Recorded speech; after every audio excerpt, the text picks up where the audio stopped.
Assalamualaikum dan Ramadan Al-Mubarak kepada semua penonton Tijara.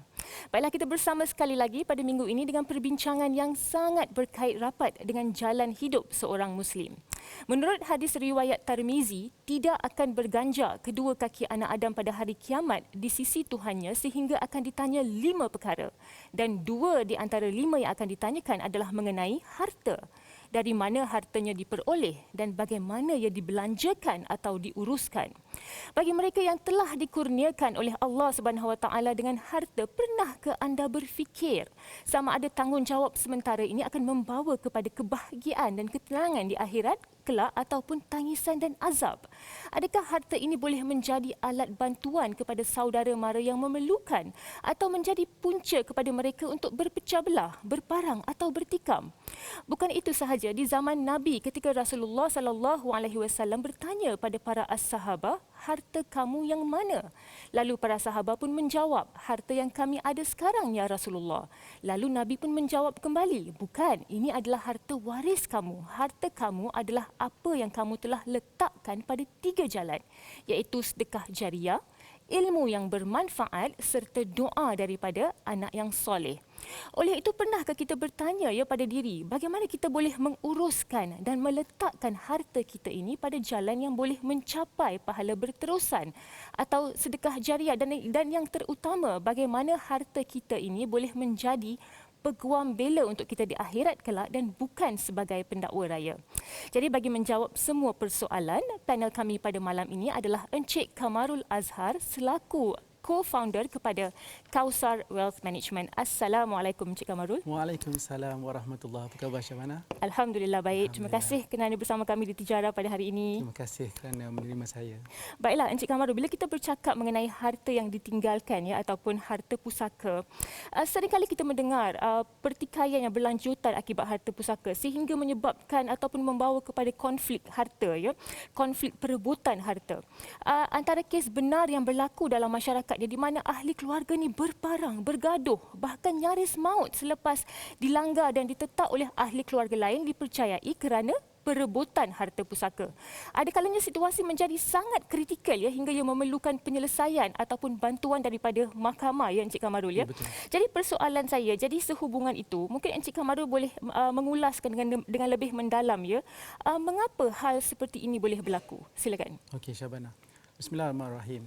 So kalau kita lihat daripada sudut latar belakang tentang harta dan pusaka ini, 70 bilion harta yang beku di Malaysia. Satu jumlah yang sangat tinggi. Sangat tinggi. Dan 90%-nya ada milik orang Islam. Masya Allah. Itu yang menjadi permasalahan. Dan 90% daripadanya pula adalah harta yang daripada sudut bentuk harta tidak alih ataupun hartanah. So, apabila kita lihat harta ini, apabila dia tidak diuruskan, dia menjadi satu kerugian bagi umat Islam.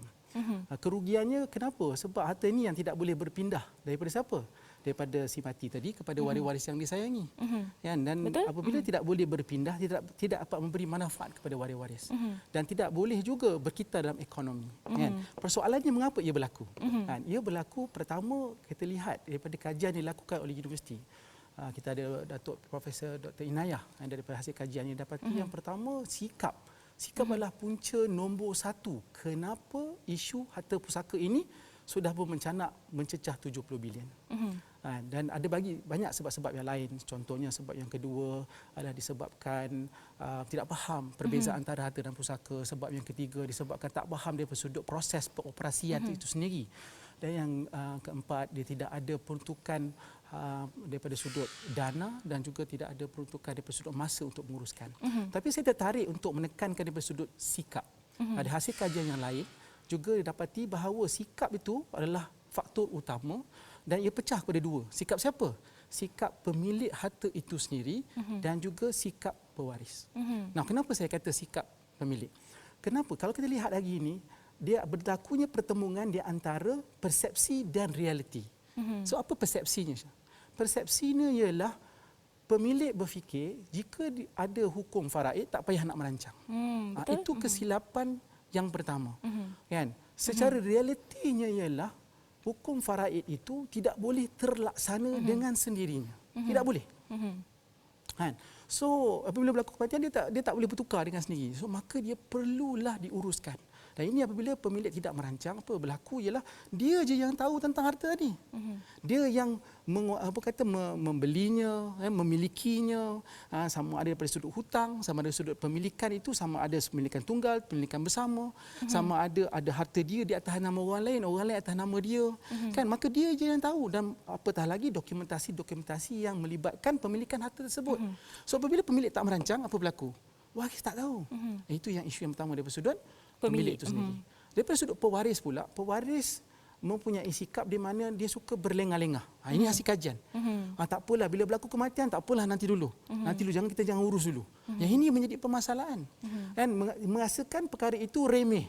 Dan apa yang menakutkan dia merasakan bahawa kalau nak bercerita pasal benda ni, dia seumpama macam nak berebut harta pusaka lah ni. So maka semua orang mengelak untuk bercerita tentang harta pusaka ni. Tapi itulah sebenarnya dia bertentangan dengan hukum yang apa Islam sarankan. Islam sarankan supaya berlaku kematian, segerakan mengkebumikan, bayarkan hutang, dan juga yang ketiga ialah akhirkan harta pusaka secepat yang mungkin supaya tak termakan harta yang batil. Tapi ini tidak berlaku oleh pewaris. Bagaimana pula dengan ilmu berkenaan harta pusaka, Encik Kamarul? So apabila mereka tidak ada ilmu daripada sudut siapakah waris faraid, kan, daripada sudut harta itu sendiri, daripada sudut bidang kuasanya, proses-proses pengurusannya, daripada sudut pentadbirannya, bila mereka tak ada sini, berlakulah kekeliruan. Kekeliruan daripada sudut bagaimana mereka nak mengagihkan. Ada yang beranggapan yang dia nak mengagihkan mengikut formula sendiri. Tapi sebenarnya apabila pemilik harta tidak merancang, maka pembahagian itu sudah pun tertakluk kepada hukum faraid. So yang menjadi masalah apabila ada waris-waris yang tertentu merasai bahawa mereka berhak ke atas harta pusaka tersebut lebih daripada amount yang mereka sepatutnya dapat. Jadi bagaimana kita boleh mengatasi masalah ini, Encik Kamarul? Mengatasi masalah ini sebenarnya prevention is better than cure. So apakah preventionnya? Ialah kita pergi kepada pemilik harta itu sendiri. Sebab kalau pemilik harta itu sendiri bertindak, sebab dia yang menguasai, dia yang memiliki, dia yang ada semua, maka dia boleh mengelakkan segala perkara ini berlaku. Dan lebih mudah untuk menguruskan seorang daripada menguruskan 5, 6, 7, 8, 9, 10 orang waris yang akan menerima, yang mempunyai, orang kata apa, pemikiran yang berbeza, hati yang berbeza, dan juga persepsi yang berbeza. Sebab itu untuk elakkan pemilik harta perlu bertindak sekarang untuk merancang. Jadi saya setuju Encik Kamarul bahawa masalah boleh diatasi jika pemilik harta itu bertindak untuk merancang, merancang pewarisan mereka semasa mereka masih hidup lagi. Betul. Dan di dalam Islam di antara bentuk-bentuk perancangan harta semasa hidup, kita ada hibah dan juga wasiat. Betul. Jadi secara ringkas Encik Kamarul, apakah itu hibah dan juga wasiat? Okey, secara ringkasnya kalau kita sebut hibah adalah satu pemberian si pemilik harta kepada penerima harta secara sukarela dan berlaku dan berkuat kuasa semasa hayat si pemberi dan penerima. Bagaimana pula dengan wasiat? Kalau wasiat pula dia adalah ikrar oleh si pemilik harta tadi itu terhadap bagaimana harta tadi itu akan diuruskan dan berlaku selepas kematian. Secara ringkasnya, hibah adalah pemberian semasa hidup, wasiat adalah pemberian selepas mati. Baiklah, jadi perbezaannya hibah ini berkuat kuasa semasa pemilik itu hidup lagi, manakala wasiat pula selepas kematian pemilik. Baiklah, terima kasih Encik Kamarul. Kita akan berehat seketika sahaja dan selepas ini kita akan bertanyakan pula mengenai program baru daripada Al-Kautsar yang dikatakan boleh membawa kepada pahala berterusan. Jadi jangan ke mana-mana.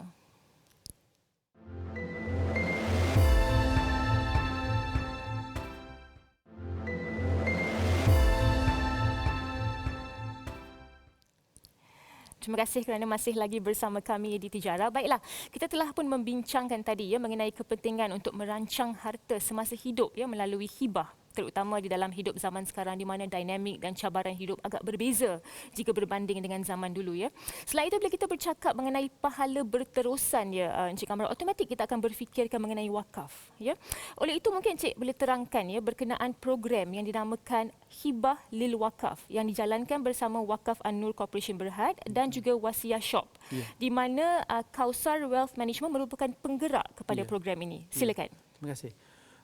terdapat ramai pelanggan kami yang berminat. So bila kita berjumpa dengan masyarakat, kita menggalakkan mereka merancang pewarisan. Salah satu matlamat mereka ialah untuk menjadikan harta mereka ini sebagai saham akhirat mereka. So apa yang mereka buat ialah mereka menghibahkan kepada institusi-institusi tertentu, kepada rumah anak yatim, kepada rumah orang tua, kepada NGO kan.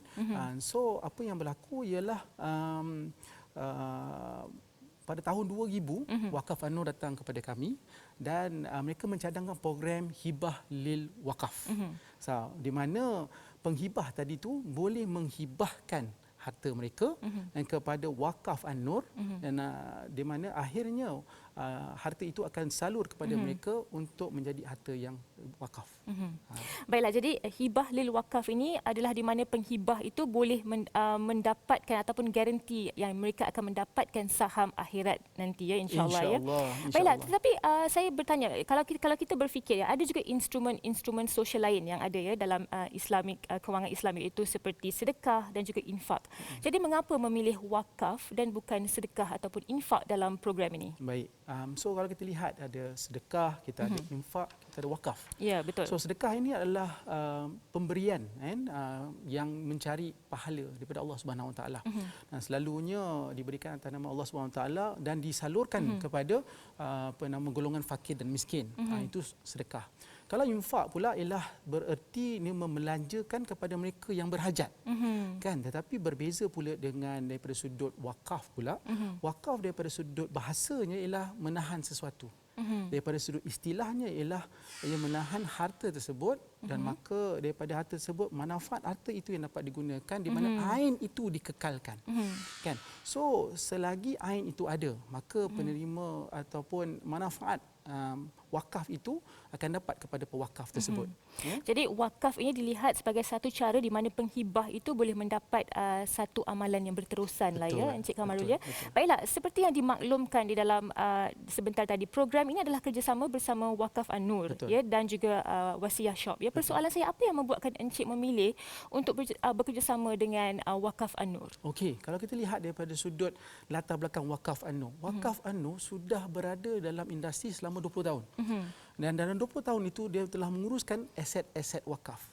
Nah, kalau kita lihat daripada permulaannya, dia bermula dengan jumlah 141 juta nilai aset wakaf ni. Dan seterusnya dia meningkat daripada 141 juta hingga ke 800 juta. So pengalaman Wakaf An-Nur ini sangat meluas kan. Dan mekanisme yang mereka gunakan daripada sudut pewakafan ni ialah daripada hibah yang disalurkan kepada Wakaf An-Nur tadi itu akan ditukarkan kepada saham syarikat yang mana ia akan berkekalan. So daripada situ manfaat harta tersebut daripada sudut dividennya tadi itu akan digunakan untuk disalurkan kepada tujuan-tujuan kebajikan. Baiklah, sebab mengapa memilih untuk bekerjasama dengan Wakaf An-Nur adalah pengalaman mereka yang lebih daripada 20 tahun ya. Dan juga pada masa yang sama mereka telah menguruskan wakaf saham wakaf bernilai 800 juta sekarang. 800 juta yang bermula daripada 141 juta. Masya-Allah. Dan mereka juga adalah nazir khas yang dilantik oleh Majlis Agama Islam Johor kan, untuk melaksanakan kutipan wakaf ini. Dan bukan saja itu, hasil-hasil yang mereka dapat daripada sudut dividen tadi tu yang mereka salurkan daripada sudut pengurusannya sangat cekap. So kalau kita lihat ya, mereka mempunyai pengalaman daripada sudut bagaimana hasil dividen tadi tu disalurkan kepada rumah-rumah kebajikan, golongan-golongan gelandangan, masjid-masjid, klinik-klinik, dan mereka menguruskan hampir 6 masjid dan 22 klinik Wakaf An-Nur. So daripada pengalaman ini kita dapat lihat daripada sudut pentadbirannya mereka sangat terurus. Bukan sekadar itu saja, daripada lembaga pengarah mereka juga bukan sahaja lembaga pengarah, mereka juga ada wakil daripada Majlis Agama Islam Johor dan juga mereka mempunyai orang kata apa sub komiti daripada sudut pengauditan, daripada sudut investment committee untuk memastikan perjalanan pengurusan harta wakaf ini berjalan dengan cekap dan tulus. Dan itu yang menyebabkan confidentnya kami untuk berkolaborasi dengan mereka melalui program hibah lil wakaf. Baiklah, berbalik kepada tadi perbezaan di antara hibah dan juga wasiat ya, Encik Kamarul. Kalau kita lihat tadi, wasiat ini berkuat kuasa selepas pemilik itu meninggal. Manakala hibah itu berkuat kuasa apabila pemilik itu masih hidup. Betul. Jadi persoalan saya, adakah seseorang tu boleh hibahkan semua harta beliau ataupun bagaimana? Okey, itu soalan yang sangat menarik. So, pertama kita kena lihat daripada sudut wilayahnya. Kan? Hibah itu berlaku pada wilayah sewaktu aset itu berstatus harta semasa pemilik masih hidup. Dan wasiat pula berstatus apabila pemilik sudah pun meninggal dunia dan menjadi pusaka. So bila pusaka dia sudah pun menjadi milik waris faraid. Sewaktu hidup, sewaktu dia berstatus harta, dia menjadi milik pemilik harta itu sendiri sepenuhnya. Maka dia berkuasa untuk bertasaruf dengan harta tersebut. Dia nak buat apa pun dia boleh buat lah. Pun boleh. Dia nak bersedekah pun boleh, dia nak memberi kepada orang pun boleh. Secara konsepnya situ sebenarnya hibah boleh diberi sebanyak mana pun semasa hidup. Lah kita ambil contoh Sulaiman Ar-Raji, seorang yang sangat kaya raya, pemilik Ar-Raji Bank. Ar-Raji Bank. Ya, dia telah pun orang kata apa menginfakkan segala hartanya, mewakafkan segala hartanya, kan? So sewaktu hidup dia. Boleh tak? Boleh. Tak ada masalah. Sebab dia berlaku sewaktu dia berstatus harta. Tapi seringkali apa yang berlaku daripada pengalaman kita juga, si pemilik harta sebenarnya berniat untuk merancang berdasarkan keperluan diri mereka dan waris. Diri mereka contohnya tujuan wakaf tadi. Kan sama akhirat dia. So itu yang dia menghibahkan tadi. Dan kepada keperluan waris-waris dia. Contohnya anak dia, keperluan rumah untuk isteri apa semua, dan itu dia memilih untuk menghibahkan untuk memastikan dia tidak mengambil hak waris yang lain. So apa yang berlaku ialah ada juga harta-harta lain yang bukan tidak dihibahkan. Kan, dan bukan semua harta boleh dihibahkan pun. Ada juga harta yang tidak boleh dihibahkan. Sebagai contoh, kan wang KWSP tidak boleh dihibahkan. Duit pencen tak boleh dihibahkan, kan? Dan yang penting ialah mereka merancang berdasarkan keperluan tadi, menghibahkan berdasarkan apa yang mereka perlu, dan bakinya masih boleh difaraid. Baiklah, terima kasih Encik Kamarul di atas semua penjelasannya. Kita akan berehat seketika sahaja, lebih banyak perbincangan selepas ini. Jadi jangan ke mana-mana, sebentar sahaja.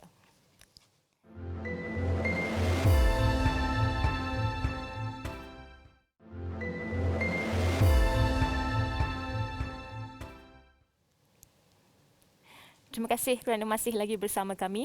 Baiklah Encik Kamarul, berbalik kepada program Hibah Lil Wakaf, ya, di mana bagi mereka yang ingin merasai nikmat ganjaran pahala orang yang berwakaf dan oleh itu mereka ingin turut serta dalam program ini, apakah cara-cara yang boleh mereka lakukan? Okey. Inilah peluang yang paling terbaik. Apatah lagi pada bulan Ramadan yang mulia ini, kan? Dalam kita mengejar 10 yang terakhir ini. Betul. Inilah peluang kita untuk kita kata berwakaf. Betul. Kan, berwakaf, bersedekah dan seterusnya, kan? So salah satu cara yang kita boleh buat pertama ialah daripada sudut merancang harta kita tadi, pewarisan harta supaya boleh dihibahkan untuk tujuan wakaf tadi. So boleh berjumpa dengan ejen-ejen wasiat shop melalui Kausar Wealth Management yang boleh membantu anda untuk merancang pewarisan harta anda, dan seterusnya juga boleh melayari website Wakaf An-Nur iaitu www.onecorp.com.my. So di situ mereka akan perjelaskan bagaimana proses untuk anda bersama supaya boleh menikmati kata nikmat berwakaf. Bagaimana pula dengan roadshow dan juga Facebook Live yang dilakukan mengenai program ini, Encik Kamarul? Program-program ini juga berlaku di institusi-institusi yang kita berkongsi secara fizikal dan juga secara maya. So kalau maya boleh pergi kepada Facebook One Corp, di mana kita juga berkongsi kat dalam itu tentang topik-topik ini, tentang topik wakaf, topik hibah, topik pewarisan, dan juga boleh mengulanginya kerana ada sesi itu ada bersama boleh di situ all the time, kan? Boleh repeat, kan?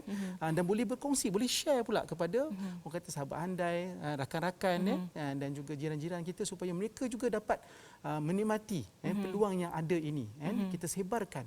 Sebab ilmu yang bermanfaat ini akan memberi manfaat kepada semua orang apabila kita dapat berkongsi dan kita share kebaikan ini, insya-Allah. Jadi bagi mereka yang berminat untuk turut serta program Hibah Lil Wakaf ini, mereka boleh menghubungi straight kepada ejen-ejen Kausar Wealth Management melalui website Wakaf An-Nur dan juga melalui roadshow dan Facebook Live yang dianjurkan bersama Wakaf An-Nur. Betul. Baiklah, terima kasih Encik Kamarul. Akhir sekali secara ringkas, kami maklum bahawa wakaf ini boleh memainkan peranan yang sangat penting dalam menaikkan ekonomi negara. Jadi dalam pandangan Encik Kamarul, bagaimana program Hibah Lil Wakaf ini boleh membantu untuk mencapaikan misi ini? Okey. So kita lihat hari ini dia terbukti sebenarnya hibah ini boleh membantu meningkatkan ekonomi. Yang kita lihat terbukti daripada negara-negara luar, negara di Turki, dan negara di Mesir, Al-Azhar, universiti-universiti yang menggunakan kaedah wakaf ini. So sebenarnya apabila kita dapat menyalurkan harta kita yang kita rancang semasa hidup ini, dan apabila kita tiada kelak nanti, kita boleh mewakafkan melalui hibah lil wakaf ini, maka ia boleh memberi manfaat kepada ummah.